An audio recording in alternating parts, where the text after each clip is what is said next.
Kamu lagi baca apa sih? Kayaknya kok serius banget gitu loh. Aduh, sumpah pernah denger gak sih kamu tentang itu sengketa dagang internasional atas kebijakan import palm oil minyak sawit Indonesia. Jadi Uni Eropa nih menggugat Indonesia gitu. Itu Pernah denger gimana gak? tuh? Gimana tuh? Jadi pada masa itu Uni Eropa tuh mengeluarkan kebijakan yang sama Indonesia dianggap sebagai tindakan diskriminatif terhadap minyak kelapa sawit Indonesia. Jadi Uni Eropa tuh mengeluarkan Renewable Energy Directive atau RED. Kita baca aja RED gitu kan. Ada RED 1 tahun 2009 sama RED 2 tahun 2018 yang tujuannya itu untuk meningkatkan penggunaan energi terbarukan dan mengurangi emisi gas rumah kaca. Nah, dalam rangka ini, Uni Eropa tuh mengklasifikasikan minyak kelapa sawit yang diproduksi Indonesia itu masuk ke produk dengan resiko tinggi dalam indirect land use change, yang berarti produksi minyak sawit itu dianggap berkontribusi pada perubahan penggunaan lahan dan deforestasi. Kacau sih lo. Nah, padahal minyak kelapa sawit ini kan di Indonesia mainkan peran penting karena dia itu kan salah satu uh, komoditas ekspor terbesar Indonesia gitu, yang pangsa Eropanya juga lumayan besar gitu. Padahal itu juga menyumbang devisa dan juga lapangan pekerjaan yang banyak untuk masyarakat gitu.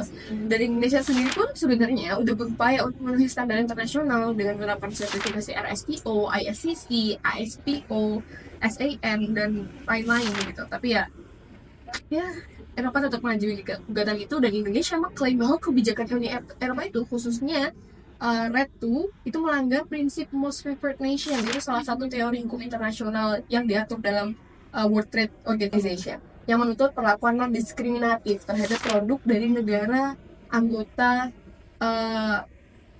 WTO yang tadi, dengan memberikan perlakuan yang tidak adil dibandingkan dengan minyak nabati yang dihasilkan oleh negara lainnya gitu.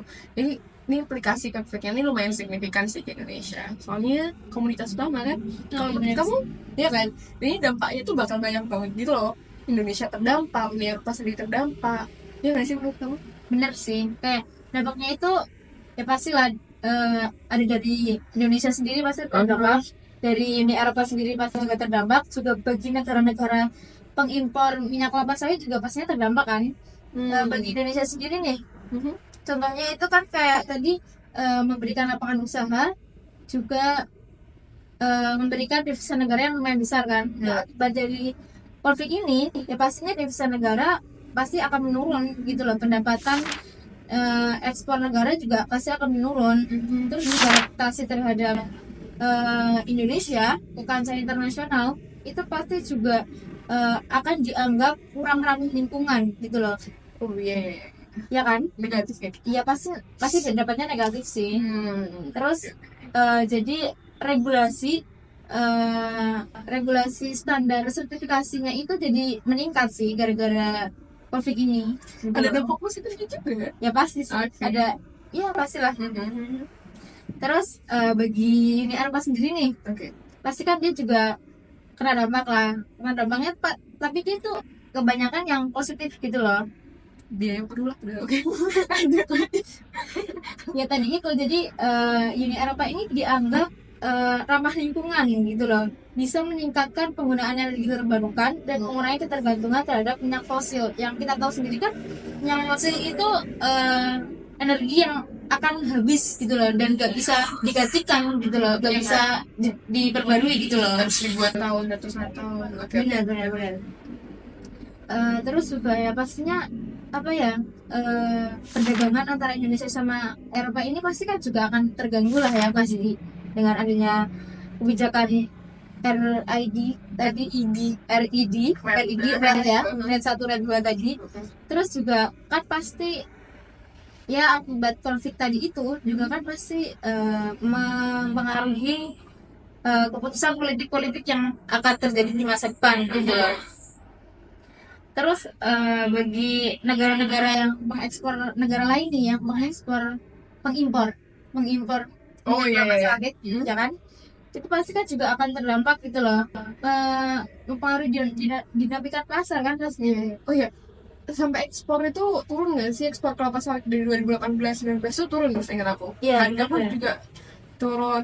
Iya, sih yang aku baca ini ada sekitar 15,85% sih yang turun dari 2018 sampai 2019. Ini Banyak kan? iya, dari 2,14 M turun menjadi 1,81 miliar US dollar ya itu ya. Ya. Ya lumayan sih ya. Ya gitu sih. Tapi itu udah selesai nggak sih konfliknya? Selesai kok. Iya. Untuk tahun ini udah selesai kok. Kalau menurut kamu, kalau menurut aku ya, sebenarnya itu mereka untuk menyelesaikan konflik atau sengketa ini, mereka tuh satu bisa pakai teori power base ya nggak sih, yang Indonesia tuh bisa menggunakan kekuatan atau kekuasaan negara untuk mempengaruhi Uni Eropa sendiri. Kayak misalnya mereka bisa mengirim pesan dari petinggi negara untuk menunjukkan kekecewaan atau ketidaksukaan dalam forum internasional. Jadi istilahnya kayak nyerang langsung lah, kayak lu tuh gimana sih, kayak kok bisa kayak gitu. Terus ada lagi yang right base, itu Indonesia bisa berlandaskan pada ketentuan hukum yang sesuai. Itu kan ada tuh di World Trade udah diatur apa hukumnya, ada hukum lain-lain juga yang mendukung kan. Itu mereka bisa langsung menyelesaikannya melalui proses hukum, khususnya melalui dispute settlement body di World Trade Organization. Dan Indonesia waktu itu sebenarnya udah mengajukan gugatan kepada WTO pada tanggal 9 Desember tahun 2019 kalau nggak salah. Nomor gugatannya DS593. Kalau dibuka di webnya WTO masih ada. Oh iya. Ya, Nanti harus cek deh. jangan lupa ya. Terus yang ketiga tuh ada interest based. Jadi proses penyelesaian ini melalui jalur hukum. Kalau itu nggak berhasil, itu Indonesia bisa melakukan pendekatan yang berdasarkan pada kebutuhan pihak-pihak yang bersengketa, kayak gitu. Jadi bisa melalui kayak memperbaiki standar, terus mengejar sertifikasi yang lebih baik, kayak gitulah akhirnya. Ya, Ya berarti Indonesia sama Uni Eropa ini melakukan mediasi sama negosiasi dong ya? iya harusnya kayak gitu sih. Jadi mereka sama-sama, oh sebenarnya yang kurang tuh apa sih, yang dikhawatirkan apa, yang terus yang dibutuhkan apa, terus jalan terbaiknya tuh apa, kayak gitu. Ya akhirnya tadi jalan terbaiknya adalah melalui perbaikan sertifikasi. Itu soalnya kan tiap negara mesti punya standar yang beda-beda dong. Mesti Ya, di pasti. Indonesia bisa dikatakan nih, kayak contoh lah, Indonesia, menurut Indonesia ini sudah sesuai standar, ini udah oke banget. Tapi ternyata buat Uni Eropa itu kurang, itu belum sempurna, kayak gitu Oh kan. iya, berarti disetarakan semua ya standar Iya, internasional yang bisa mengikat gitu loh. Sebenarnya pun Eropa juga harus mengevaluasi RIB tadi sih. Jadi biar itu tidak terkesan diskriminatif dan malah menyakiti pihak yang lain seperti itu. Oke, cukup sekian obrolan kita tentang sengketa hari ini. Pelajaran apa yang kita bisa ambil? Simpulkan sendiri. Pasti selalu ada dampak positif. Jadi semua konflik ya pasti ada dampak positif. Bye bye.